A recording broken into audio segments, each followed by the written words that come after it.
Everyone, मेरा नाम शमीम महमूद है और आप मुझे देख रहे हैं यूट्यूब चैनल पर। नाज़रीन, पिछले दिनों आपने देखा होगा कि कराची में एक माइनर क्रिश्चियन बच्ची थी, जिसको पहले किडनैप किया गया और उसके बाद उसको अगवा करने के बाद उसके जो है शादी कर ली गई। और इसके ऊपर एक हंगामा जो है वो बरपा हुआ कि एक नाबालिग बच्ची जो है उसको किस तरह से 14 साल की बच्ची को शादी के बंधन में किस तरह से बाँधा जा सकता है। और ये एक अरसे तक ये डिबेट चलती रही और फाइनली हमने अभी देखा कि सिंध हाई कोर्ट ने उस बच्ची को उसके पेरेंट्स पे के पास जाने की इजाज़त दे दी है। और कहा ये जा रहा है कि उस फैसले में कुछ ऐसे फ्लॉज़ बाकी हैं जिनको अपर कोर्ट जो है वहाँ पे चैलेंज किया जा सकता है।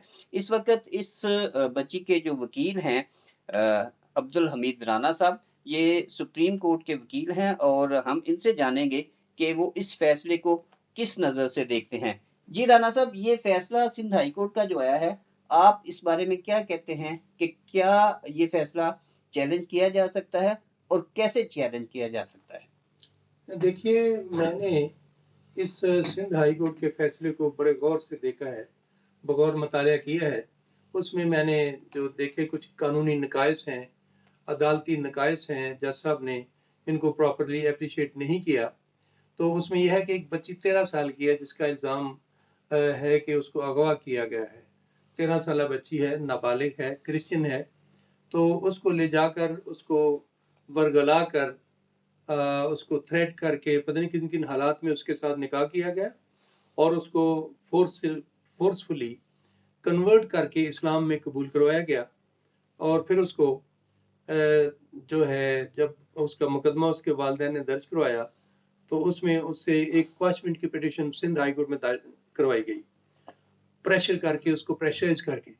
उस सिंध हाई कोर्ट में जो पिटीशन पेंडिंग थी उसके दौरान उसको दारुल अमान या शेल्टर होम में वहाँ कराची में भेज दिया गया। जब कराची में उसको होश आया बैठी को कि मेरे साथ क्या हुआ, क्या क्या ज्यादती हुई मेरे साथ, और जब उसने अपने कॉमन सेंस को बहाल किया तो उसने सिंध हाई कोर्ट में दरख्वास्त दी कि मैं अपने वालिदैन के साथ जाना चाहती हूँ और मेरी ज़िंदगी सलामत वहीं पे है। और सिंध हाई कोर्ट ने उसका बयान सुन के उसको उसके वालिदैन के साथ जाने की इजाज़त दे दी। और उसने अपनी दरख्वास्त में ये बिल्कुल नहीं कहा कि मुझे वालिदैन से ख़तरा है, मुझे तहफ़्फ़ुज़ दिया जाए या कोई ऐसी बात की जाए। ये वालिदैन, उसने मर्ज़ी से, अपनी आज़ादाना मर्ज़ी से ये कहा कि मैं वालिदैन के साथ जाना चाहती हूँ। तो लेकिन सिंध हाई कोर्ट ने उसमें अजीब किस्म की पाबंदियाँ लगा दी कि बच्ची के वालिदैन इसके लिए ज़मानतनामा दाखिल करेंगे सिंध हाई कोर्ट में, जो कि गैर कानूनी है। और बच्ची को हर 3 माह के बाद मकामी एसएचओ के पास पेश किया जाएगा, ये भी गैर कानूनी है। क्योंकि किसी भी शरीफ वालिदैन को रोज़ बच्चियों को, अपनी बेटियों को थाने में लाकर पेश किया जाना गैर कानूनी बात है। वो तो सिर्फ 4th शेड्यूल में जो लोग होते हैं, जराइम पेशा लोग होते हैं, उनको पेश किया जाता है थानों में हर वक्त। लेकिन शरीफ लोगों को रोज़ थाने में बेटियां लेके आके पेश करना ये गैर कानूनी बात है। और इसी तरह से उनसे जमानतनामा मांगना गैर कानूनी बात है। इसी तरह से उसके मजहब के बारे में, उसकी शादी के बारे में फैसला ना करना ये भी गैर कानूनी बात है। सिंध हाई कोर्ट को ये डिक्लेयर करना चाहिए था कि इसकी शादी गैर कानूनी है, इसकी कन्वर्शन भी गैर कानूनी है। और इसको जो है अपनी मर्जी से जब ये बालिग हो, इसी तरह Sindh child marriage restraint act है और चाइल्ड प्रोटेक्शन एक्ट है। इसी तरह से पाकिस्तान में जो एक्ट्स नाफिज हैं, मेजॉरिटी एक्ट है, उसमें क्लियर लिखा है कि 18 साल से कम उम्र के शख्स को नाबालिग समझा जाएगा, उसको मेजर नहीं समझा जाएगा। मेजॉरिटी एक्ट है, तो उसमें तमाम कवानीन की खिलाफ वर्जी है। हम चाहते हैं कि ऐसे फैसलों को सुप्रीम कोर्ट ऑफ पाकिस्तान में चैलेंज किया जाए और इन पर एक वाज़ेह फैसला आए सुप्रीम कोर्ट का, जिसमें ये वाज़ेह लाइन्स तय हों कि कन्वर्शन कैसे होती है, निकाह कैसे होता है, किस उम्र में होना चाहिए, उस पर क्या पाबंदियां होनी चाहिए। जैसे मुस्लिम लॉ में तो है ना कि बच्ची के वली जो हैं वो बचपन में ही उसकी शादी कर सकते हैं, निकाह कर सकते हैं उसका। लेकिन जब वो बालिग होगी फिर उसका राइट है कि वो उससे इनकार कर दे या उस शादी को मान ले। ये इस्लाम का ये कानून है, यही लॉ प्रिवेलिंग है। मैं समझता हूँ क्रिश्चियनिटी के लिए भी प्रिवेल है, उनको भी यही होता है, उनका भी वही राइट है कि उनकी बेटियां भी एक ही किस्म की बेटियां, मुस्लिम बेटी हो, क्रिश्चियन बेटी हो, सबका राइट बराबर है। और इसमें जितनी भी मुस्लिम बच्चियां भी जो नाबालिग अगवा होती हैं, उनके साथ भी यही ज्यादती, वो भी विक्टिम होती हैं, उनको भी अपने अच्छे बुरे का पता नहीं होता है। इसलिए मैं समझता हूँ कि ऐसे मामलात में सिंध हाई कोर्ट के फैसले को चैलेंज किया जाना ज़रूरी है, जिसको हम सुप्रीम कोर्ट में चैलेंज कर रहे हैं, जिसमें कैप्सी के प्रेसिडेंट साहब हमारे पास बैठे हैं कनाडा से, अपना नदीम भट्टी साहब हैं, और मिनार्टी अलायंस पाकिस्तान के चेयरमैन अकमल भट्टी साहब हमारे पास बैठे हैं, वाइस चेयरमैन है शमून अल्फर गिल साहब। इन सब ने मेरी ड्यूटी लगाई है, मुझे कहा है, मुझे सिलेक्ट किया है, मुझे नॉमिनेट किया, मुझे अपॉइंट किया कि आप इसको सुप्रीम कोर्ट में चैलेंज करें, और मैं समझता हूं कि हम सुप्रीम कोर्ट से अच्छा फैसला लेंगे। बहुत शुक्रिया राना साहब। इस वक्त हमारे साथ मौजूद है नदीम भट्टी साहब, और ये इस केस के मामले में जो है वो लीगल असिस्टेंस प्रोवाइड कर रहे हैं। इनसे हम जानते हैं कि इन्होंने ये क्यों ऐसा करने का फैसला किया। जी भट्टी साहब। शुक्रिया शमीम भाई। आरजू राजा की फैमिली से मेरा काफ़ी 1 साल से रब्ता है। उन्होंने मुझे रिक्वेस्ट की कि उन्हें कुछ फाइनेंशियल हेल्प की ज़रूरत है, और 1 साल से मैंने उनके साथ काम किया, उनकी जो ज़रूरियात को देखा, और फैमिली से, तमाम बच्चों से मेरी गुफ्तगू होती थी, और ये फैमिली के जो मेंबरान हैं उनकी काउंसलिंग की, हमने गपशप लगाई, पूछा कि कैसे इसको हम बेहतर तरीके से इस मसले को हल कर सकते हैं। तो फैमिली से मेरा 1 साल से रब्ता था, और ये खुदावन का शुक्र है कि जैसा मैंने सोचा और इसके लिए दुआ की और ऐसा ही हुआ। मैं तकरीबन थोड़े वक्फे के लिए पाकिस्तान में आया और खुदावन से दुआ करके आया था कि ऐसा खुदावन करे तो ऐसा कर दे, और ऐसा हुआ। हमारे पास बड़ी अच्छी टीम है, और सिंध हाई कोर्ट में आरजू राजा का जो फैसला हुआ उस पे हमने डिस्कस किया, और राना साहब और अकमल भट्टी साहब बड़े दोनों कॉम्पिटेंट लॉयर हैं, और इसके अलावा भी और केसेस हैं जिनमें हम फैमिलीज को असिस्ट कर रहे हैं, लीगल एड फ्राहम कर रहे हैं। तो मैं समझता हूं कि हाई कोर्ट के इस फैसले को राना साहब सुप्रीम कोर्ट में रिट दायर करेंगे, इसको चैलेंज करेंगे कि ये गैर इंसानी फैसला है, ऐसा नहीं होना चाहिए था, और अकमल भट्टी साहब उनके साथ मिलकर काम करेंगे।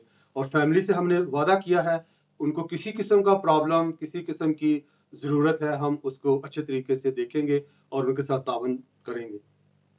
Thank you. शहीद शहबाज भट्टी की असैसिनेशन के बाद माइनॉरिटीज़ अलायंस पाकिस्तान ने उनका जो मिशन था उसको जारी रखा, और हमने जब भी किसी के साथ भी ज़्यादती होती है, जुल्म होता है, तो हम उसके साथ खड़े होते हैं, उसके हक़ के लिए आवाज़ उठाते हैं। और हमने ये साबित किया है कि उनकी शहादत के बाद ये मिशन रुका नहीं, बल्कि हम जो तमाम लोग बैठे हैं इसको हम पूरी दयानतदारी से जारी और सारी रखेंगे। और मैं समझता हूँ कि इस फैमिली को इंसाफ मिलना चाहिए, और माइनॉरिटीज़ अलायंस पाकिस्तान समझती है कि मुल्क में ऑलरेडी जिस तरह का इंतहा पसंदी फैलाई जा रही है और नफ़रत को परवान चढ़ाया जा रहा है, मैं समझता हूँ ऐसा नहीं होना चाहिए। वैद-ए-आज़म का पाकिस्तान है, यहाँ तमाम लोग रंग, नस्ल, मज़हब और अक़ीदे की इम्तियाज़ के बगैर बराबर के शहरी हैं, और ऑलरेडी मुल्क में ऐसे कवानीन मौजूद हैं कि जिनके मुताबिक जो बच्चे हैं उनको अभी इनकम्पिटेंट समझा जाता है। जिस तरह के वो आर्टिकल 11 है कॉन्स्टिट्यूशन का कि उनको जबरी मशक्कत नहीं ली जा सकती। आर्टिकल 62 है कि वो उनको MNMPA बनने के लिए डिस्क्वालीफाइड होते हैं, वो उनका वोट की एज ए वोटर रजिस्ट्रेशन नहीं होती।